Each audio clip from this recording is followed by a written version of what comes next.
পুলিশের বাধার মুখে পড়েছেন শ্রমিকদের যে সমাবেশটি রয়েছে সেটি আপনারা দেখছেন।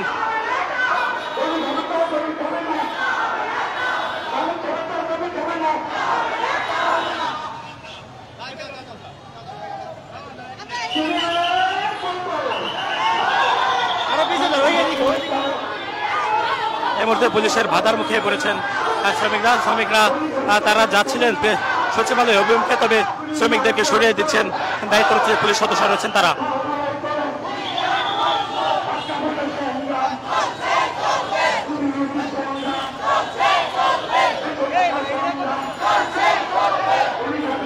শ্রমিকদের সঙ্গে মুহূর্তে মুখোমুখি অবস্থানে রয়েছে পুলিশ সদস্যরা। আপনারা সরাসরি দেখছেন আইন শৃঙ্খলা রক্ষাকারী বাহিনীর ব্যাপক প্রস্তুতিতে রয়েছে কোনো প্রকার যেন অপ্রীতিকর ঘটনা এখানে সৃষ্টি না হতে পারে।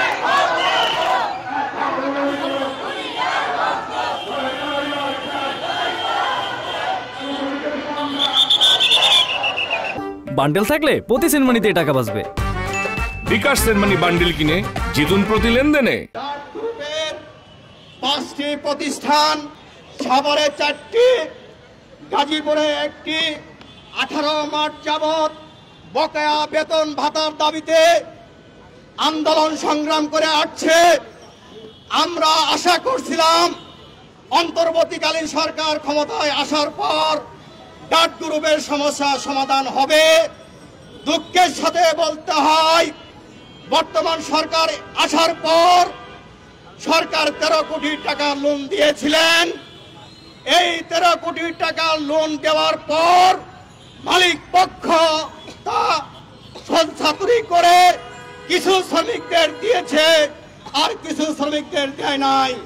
সংগ্রামী ও সাথী ও বন্ধুগণ, আমরা সরকারের কাছে দাবি করব ডাক গ্রুপের 14,000 শ্রমিক তাদের চুক্তি মোতাবেক আইনগত সকল বকেয়া বেতন ভাতা যতক্ষণ পর্যন্ত না পরিশোধ করা হবে ততক্ষণ পর্যন্ত ঢাকাতে শ্রমিক যারা এসেছেন আমরা আজকে দেখব, কালকে সকালে আমরা শ্রমিকদের যারা আছেন আমরা তাদের আহ্বান জানাবো। ডাক গ্রুপের সকল শ্রমিক কর্মচারীরা আগামীকাল আমরা প্রধান উপদেষ্টার বরাবরে আমরা স্মারকলিপি দিব। সাথী বন্ধুগণ, আমরা আন্দোলন সংগ্রাম করতে আসি নাই, আমরা আসছি শিল্পের চাকা ঘুরিয়ে, অর্থনীতির চাকা ঘুরিয়ে আমাদের ন্যায়সঙ্গত অধিকার এবং আমাদের ন্যায্য পাওনার দাবিতে আমরা আজকে রাজপথে থাকতে হয়। আমরা রাজপথে থাকতে চাই না, আমরা শিল্পের শ্রমিক, আমরা শিল্পের চাকা ঘুরিতে চাই। মাননীয় প্রধান উপদেষ্টার কাছে আমরা দৃষ্টি আকর্ষণ করব, প্রশাসনের মাধ্যমে আমাদের ডাক গ্রুপের যে দাবি এবং বকেয়া বেতন ভাতা যে পাওনা অবিলম্বে পরিশোধ করার জন্য আমি বাংলাদেশ গার্মেন্টস অ্যান্ড শিল্প শ্রমিক ফেডারেশনের পক্ষ থেকে আহ্বান জানাচ্ছি।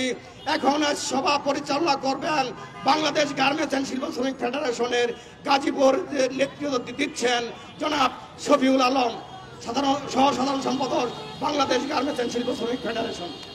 18 মাস আগে 5টি প্রতিষ্ঠান ডাক গ্রুপের, গাজীপুরে 1টি, সাভারে 4টি, মোট 5টি প্রতিষ্ঠান বেআইনিভাবে বন্ধ ঘোষণা করেছে। সংগ্রামী বন্ধুরা, 18 মাস ধরে শ্রমিকরা লড়াই সংগ্রাম করছে, লড়াইয়ের পর লড়াই, তারপরে সিদ্ধান্তের পর সিদ্ধান্ত। এই অন্তর্বর্তীকালীন সরকারের সভায় এসেও একাধিকবার বৈঠক হয়েছে, একাধিকবার মিটিং হয়েছে, এই কোন মালিক সেই সিদ্ধান্ত বাস্তবায়ন করে নাই।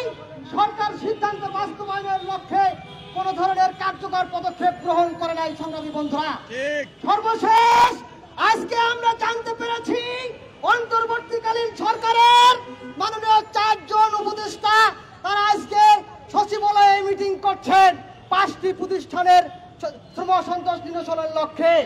ডাক group, TNZ group, crystal club সহ মোট 5টি প্রতিষ্ঠানের শ্রম সন্তোষ নিরসনে আজকের যে মিটিং হয়েছে সেই মিটিং এ আমাদেরকে কোনো প্রতিনিধি রাখা হয় নাই। আমরা মাননীয় শ্রম উপদেষ্টা বরাবর স্মারকলিপি দিয়েছি। আমরা বলেছি এই ডাক গ্রুপের শ্রমিকরা বিগত 18 মাস যাবৎ তারা আন্দোলন সংগ্রাম করছে, শ্রমিকদের পাওনা পরিশোধের জন্য সরকার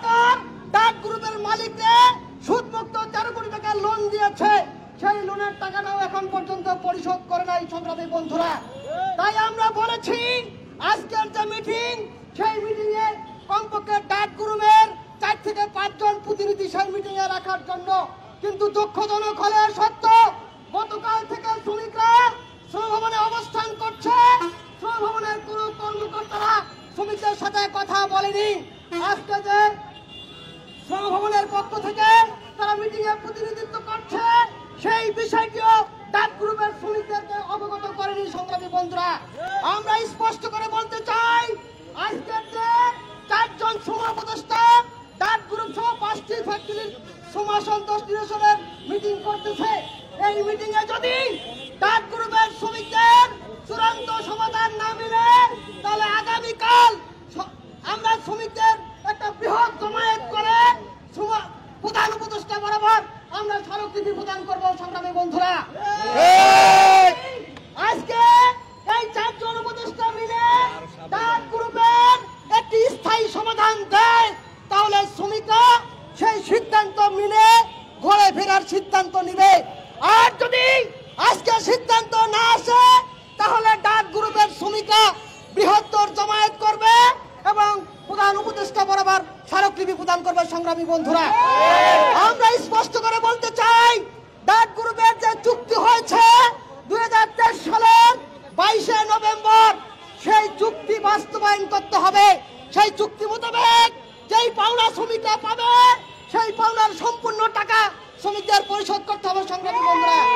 আমরা ঈদের পূর্বে সরকারের ব্যর্থতা দেখেছি, বিশেষ করে শ্রম কর্মসংস্থান মন্ত্রণালয় শ্রম অসন্তোষ নিরসনে সম্পূর্ণ ব্যর্থতার পরিচয় দিয়েছে সংগ্রামী বন্ধুরা।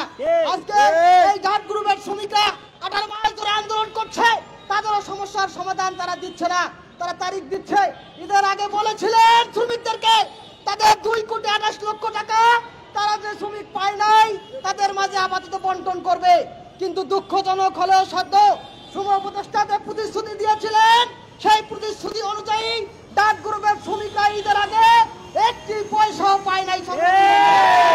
আমরা এই সমস্ত মিথ্যাচারের তীব্র নিন্দা এবং প্রতিবাদ জানাচ্ছি।